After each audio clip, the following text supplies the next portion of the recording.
طوفان نوح کے بعد دنیا کی آباد کاری کا ذکر قرآن مجید اور مختلف تاریخی روایت میں آیا ہے۔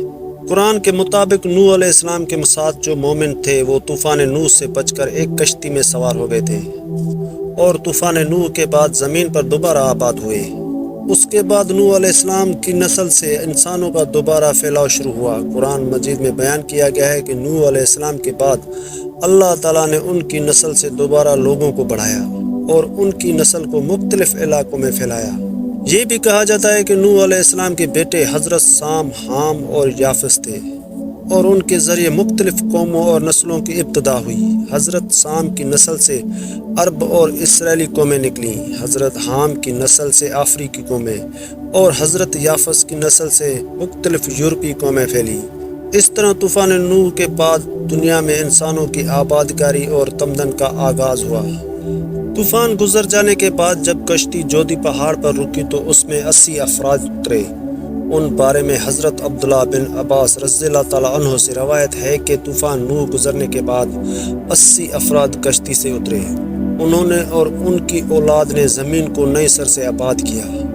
وہی لوگ طوفان گزرنے کے بعد اس دنیا کے باشندے تھے۔ حضرت امام ابن عساکر رحمۃ اللہ عنہ اپنی کتاب تاریخ دمشق لابن عساکر 31 میں لکھتے ہیں کہ حضرت آدم علیہ السلام کی دنیا میں تشریف لانے سے لے کر اب تک 9288 سال گزر چکے ہیں، اور حضرت نوح علیہ السلام اور حضرت موسیٰ علیہ السلام درمیانی وقفہ 1907 سال ہے۔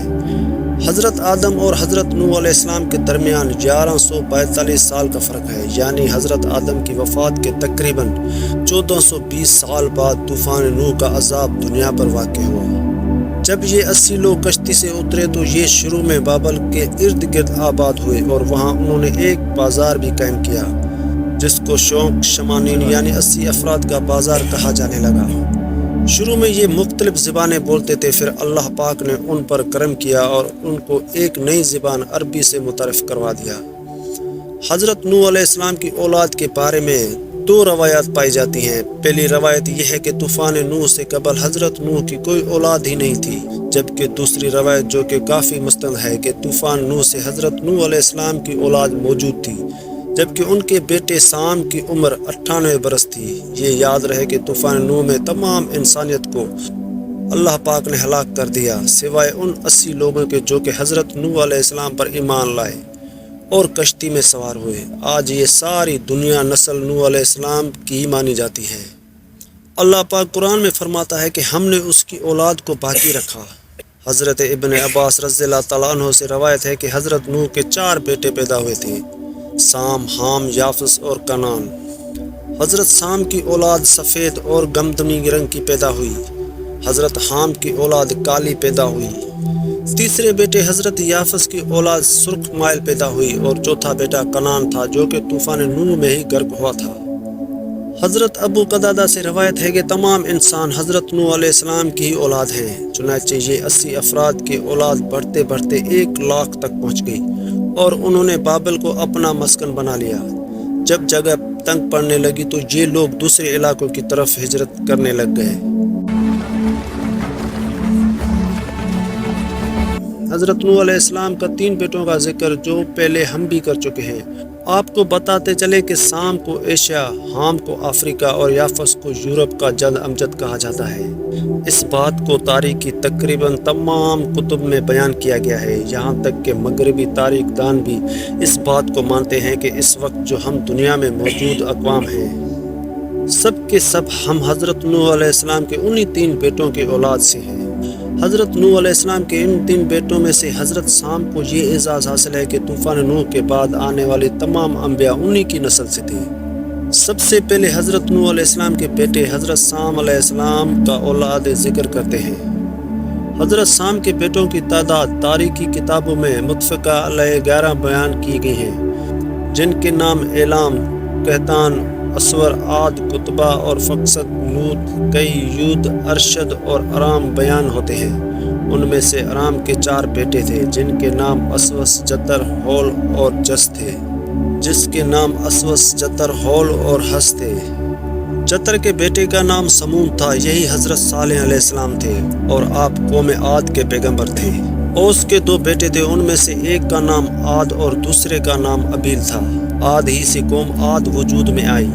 ابیل کے بیٹے یثرب نے ایک بستی آباد قائم کی جو اس کے نام کے مناسب سے یثرب مشہور ہوئی، لیکن جب نبی اکرم صلی اللہ علیہ وسلم مکہ سے یثرب ہجرت کی تو اس کا نام مدینہ منورہ رکھا گیا۔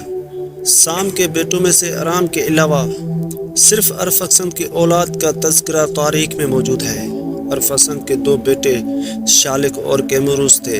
کیمروس فارس کا جد امجد بنا۔ کیمروس کے 6 بیٹے عراق، فارس، سیامک، شام اور دمغان اپنے اپنے علاقوں اور ان کی نسلوں کے مورث اعلیٰ کہلائے۔ ان میں سے سیامک کے بیٹے ہوشنگ کو فارس کے بادشاہوں کا جد امجد کہا جاتا ہے۔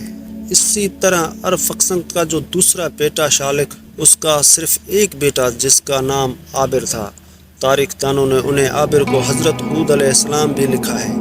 جتر کے بیٹے سمود جو حضرت صالح علیہ السلام تھے، ان کے 2 بیٹے تھے، ایک کا نام فلج تھا اور دوسرے کا نام یکتان تھا۔ فلج حضرت ابراہیم علیہ السلام کے جد امجد ہیں، جبکہ یکتان کے 12 بیٹے تھے اور وہ سارے عرب میں آباد ہوئے اور انہی کی اولاد عرب ممالک میں پھیلی۔ یہ تھے حضرت نوح علیہ السلام کے پہلے بیٹے سام کی اولاد۔ اب حضرت نوح علیہ السلام کے دوسرے بیٹے حام کی اولاد کی تفصیل آپ کو بتاتے ہیں۔ حضرت حام کے 10 بیٹے تھے، ان کے نام اکوش، حبش، نام، بویا، فوت، افرنج، سندھ، کینان، ہرمز، مصر اور ہند تھے۔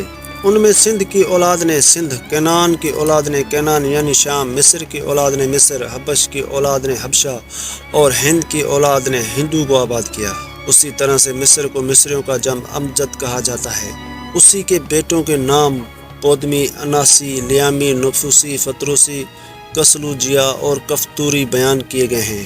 حام کا ایک بیٹا ہند جس کو ہندوستان کا جد امجد کہا جاتا ہے، اس کے 4 بیٹے تھے جن کے نام یورپ، دکن، نہروال اور بھنگ تھے۔ بھنگ بنگالیوں کا اور یورپی مشرقی ہندوستانیوں کی دوسری قوموں کا جد امجد تھا، لیکن دکن اور اس کے 3 بیٹے دکن کے مختلف قوموں کے مورث اعلیٰ کہلائے۔ اب بات کرتے ہیں حضرت نوح علیہ السلام کے تیسرے بیٹے یافس کی۔ حضرت یافس کے 10 بیٹے تھے، جن کے نام بال، ترتیب، ادریس، ترک، ہمبر، چین، مادی، ماجوج، یادان، توبل، مسک اور تیراس ہیں۔ چینی عوام حضرت یافس کے بیٹے چین کی اولاد ہیں۔ ترک کی اولاد نے ترکستان کی ریاستیں آباد کی۔ مسلک اور توبل نے روس کو آباد کیا۔ ابھی بھی روس میں یہ 2 شہر موجود ہیں۔ اللہ اکبر! دیکھیں میرے اللہ کی شان، کیسے حضرت آدم علیہ السلام سے انسانوں کی ابتدا کی اور پھر طوفان نوح میں ایک دفعہ انسانوں کو ختم کیا، اور کس طرح پھر دوبارہ طوفان نوح کے بعد کروڑوں انسانوں کو پیدا کر دیا۔ بے شک زمین و آسمان بالکل اس پوری کائنات کا اللہ ہی خالق و مالک ہے۔ ہمارے لیے کتنی شرم کی بات ہے کہ ایک ہی جد امجد ہونے کے باوجود ایک دوسرے کی جان کے دشمن بنے ہوئے ہیں۔ اللہ پاک ہم سب کو ہدایت اور بھائی چارہ عطا فرمائے، آمین یا رب العالمین۔